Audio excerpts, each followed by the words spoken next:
Bonsoir YouTube, ici Largo pour une nouvelle aventure sur Horror Arkham, le jeu de cartes.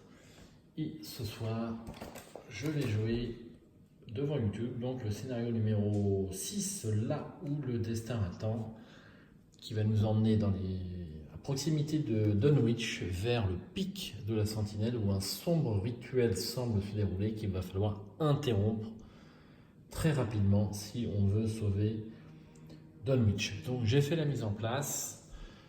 Si vous connaissez le scénario, ça ne va pas tellement vous surprendre. Donc on a le pied de la colline, le chemin ascendant et le pic de la Sentinelle. Et pour gravir cette colline, il va falloir trouver différents indices. C'est assez compliqué.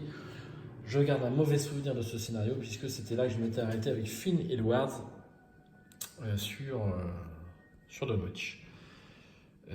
Voilà. Que dire au niveau de la mise en place? Donc 2 fatalités, car 2 rejetons de Yogg-Sothoth se sont évanouis dans la nature. Donc on démarre avec un handicap de 2 tours. J'ai sélectionné mes 3 chemins divergents et mes 3 chemins altérés. J'ai mes 3 traumatismes mentaux et mes 2 traumatismes physiques. Je prends mes 5 ressources. Et comme le gang Obanon surveille nos arrières, j'ai le droit donc au choix, puisque j'ai un gog de malfrats qui semble me protéger ou m'aider, j'ai le droit ou de prendre un indice de la réserve de pions ou de rajouter Naomi O'Banion à mon deck. Alors, très belle illustration, hein, avec un pied dégoulinant de sang dans un bidon, du lait derrière, je sais pas, une fabrique de lait. Et bon, elle vaut 5, hein, je l'ai pris surtout pour les icônes, quoi. 2 icônes de lutte ou 2 icônes d'intelligence, c'est pas mal. Et puis si je la pioche au démarrage, bon, je peux l'installer. Donc plus 1 en lutte et plus 1 en intelligence. Et en plus, on peut annuler un jeton KO en réaction si ça ne nous plaît pas. En l'inclinant, c'est quand même fantastique. 3 et 3, c'est super costaud. Donc je la prends et je la mélange à mon deck que je mélange. Donc je commence à avoir un paquet d'alliés là-dedans.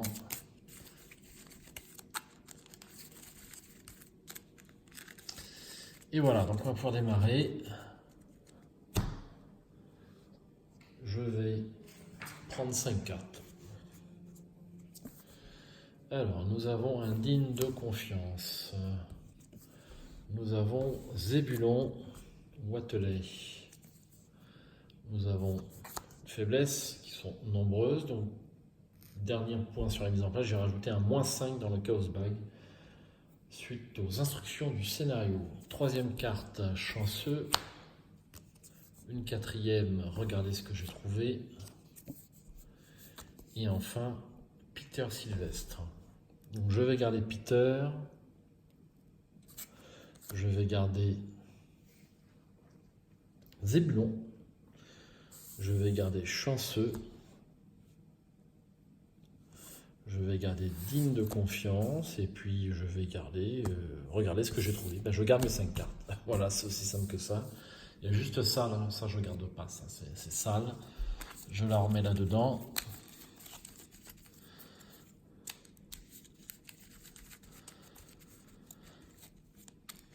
Voilà. Et j'entame cette première phase d'investigation. Je vais prendre connaissance du pied de la colline. Donc effectivement, il y a quelque chose qui semble s'être frayé un chemin jusqu'en haut. Le long versant de la colline de la Sentinelle se dresse devant vous. Il culmine en une arête irrégulière appelée pic de la Sentinelle.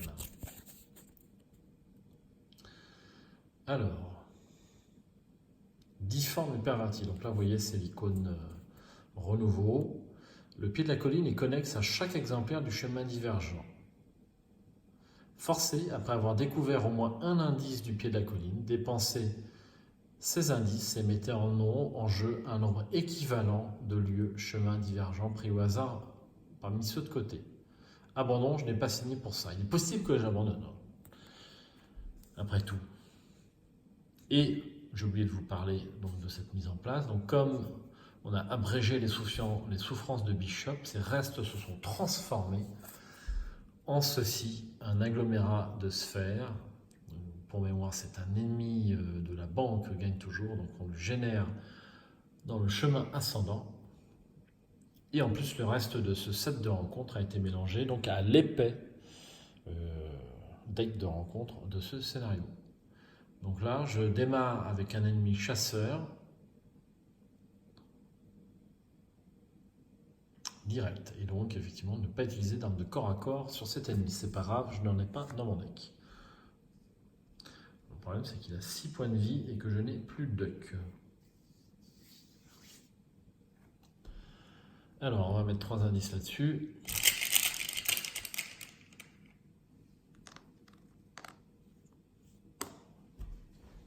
Et on va faire une première phase. Alors,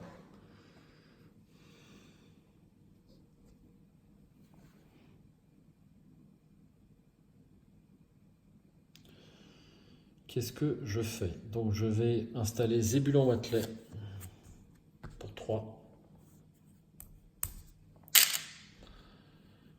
Donc, il me rapporte plus 1 en volonté et qui me permet, lorsque je réussis un test de volonté d'une carte traîtrise, d'incliner Watley, de piocher une carte. Ensuite, je vais prendre une ressource que je dépense immédiatement, 3. Et j'installe Peter Sylvestre. Me voilà avec 2 alliés à jouer. Face des ennemis. Donc lui se déplace. Il m'engage. Il me fait direct un dégât et une horreur.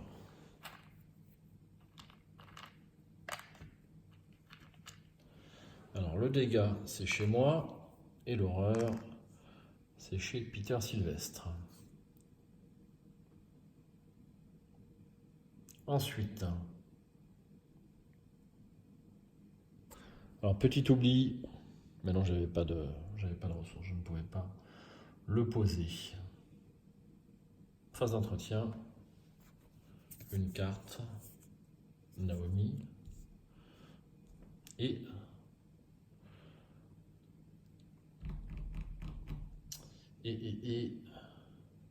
une ressource.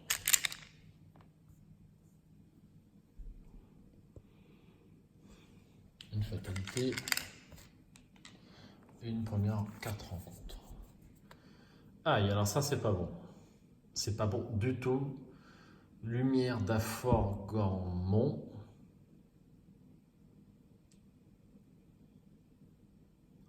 Vous devez attacher la lumière d'Aforgormont soit à l'intrigue en cours, soit à l'acte en cours. Limite de 1 par intrigue ou acte.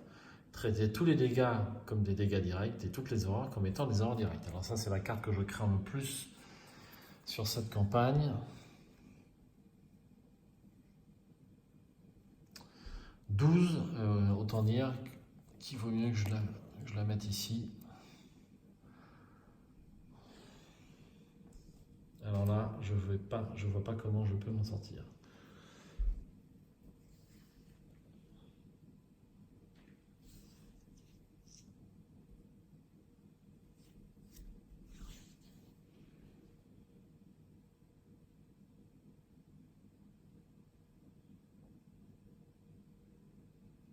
Bien.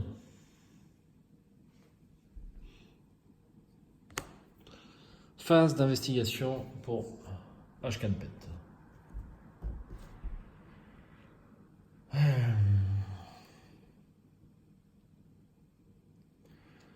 Donc je suis à 4 contre 4.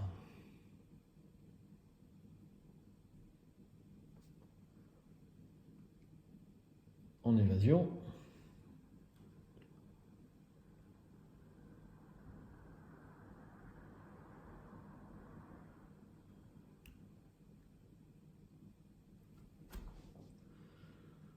Quatre contre 4 en évasion.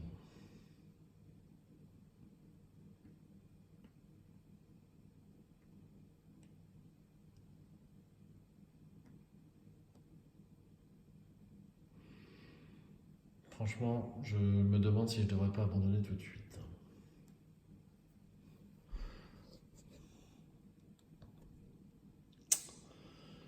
1 en combat, 6 points de vie, c'est ça le problème, et 4 en agilité.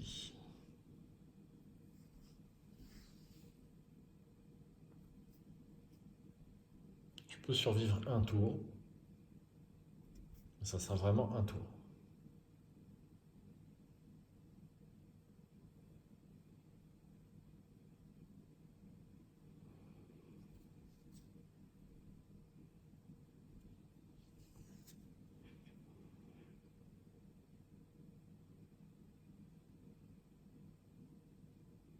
Bien.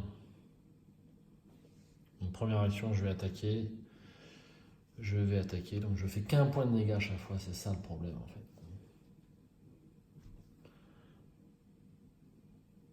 Allez, alors, j'attaque à 2 contre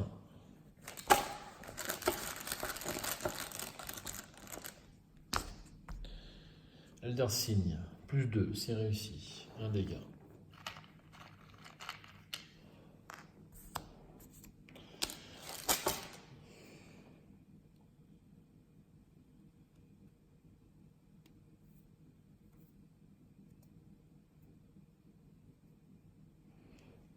Deuxième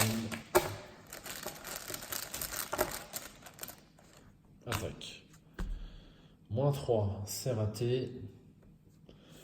Je joue un chanceux.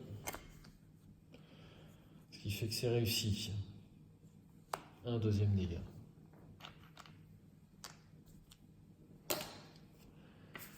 Et après, est-ce que je tente l'évasion ou pas? Pour moi, c'est pas la peine.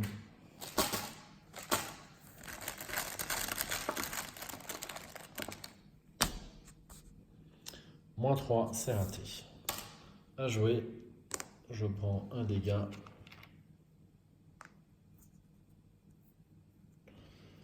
Et une horreur.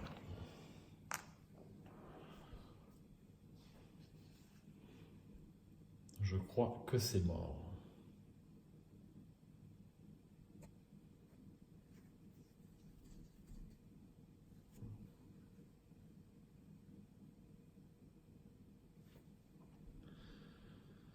Alors, phase des ennemis, c'est fait. On passe à la phase d'entretien. Une planque, ça va permettre d'une grande utilité, et une ressource. J'ai joué mon chanceux, j'ai oublié de le payer, c'est fait. Voilà. Une fatalité. Et un nouvel ennemi supplémentaire. Lieu qui contient le plus d'indices. Eh bien, c'est le pic de la colline. Donc, me voilà qu'un ennemi supplémentaire. Bon, bah, j'ai pas le choix, ça va être abandon. Alors, j'ai un petit doute. Est-ce que l'abandon provoque une attaque d'opportunité? J'ai un doute, je crois que oui, mais je vais vérifier ce point dans la notice tout de suite. Alors, après une vérification de ce point de règle, l'abandon ne provoque pas d'attaque d'opportunité.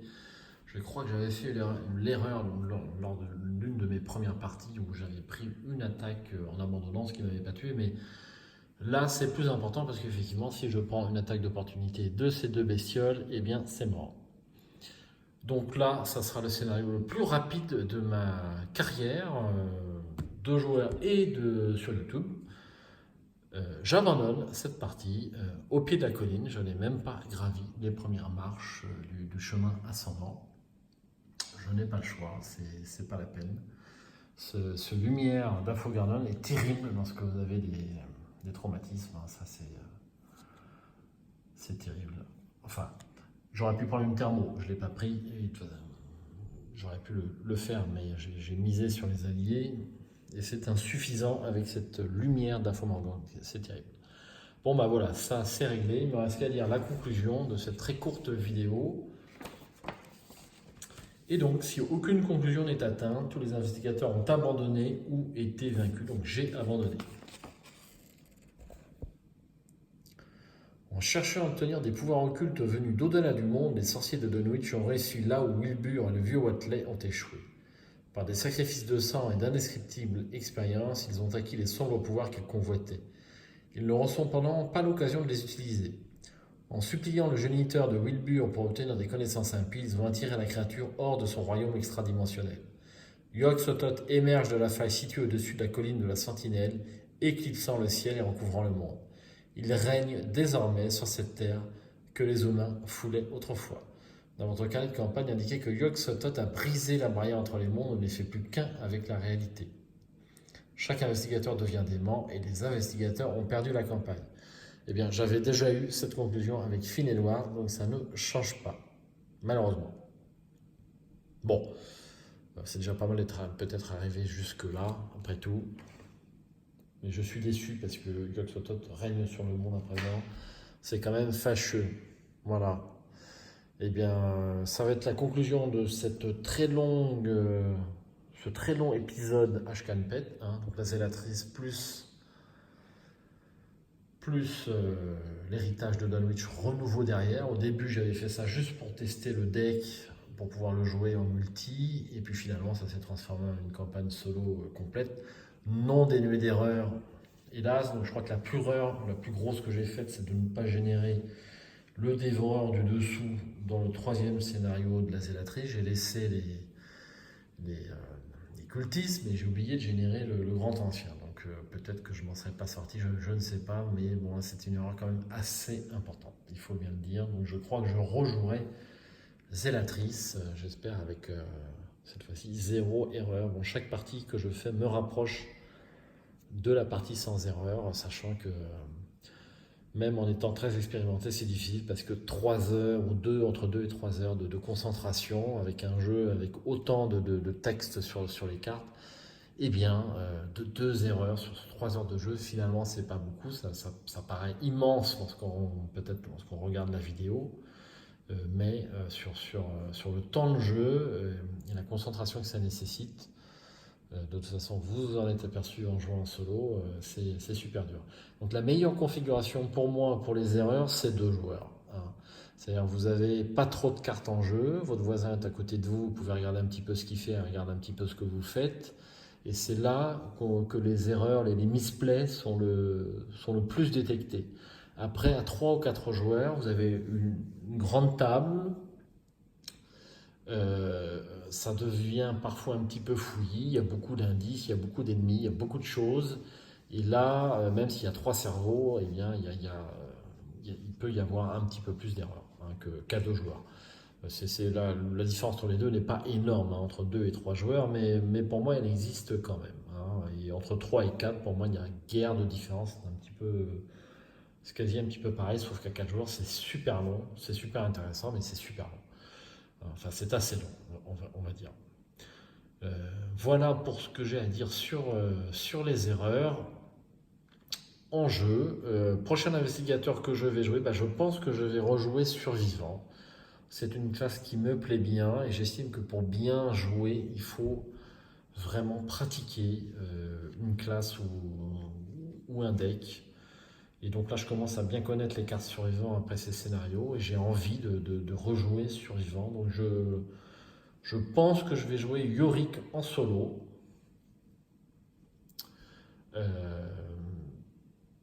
À confirmer ou non, mais j'ai très envie de rejouer Survivant. Puis c'est une classe quand même qui se prête bien au solo, je trouve.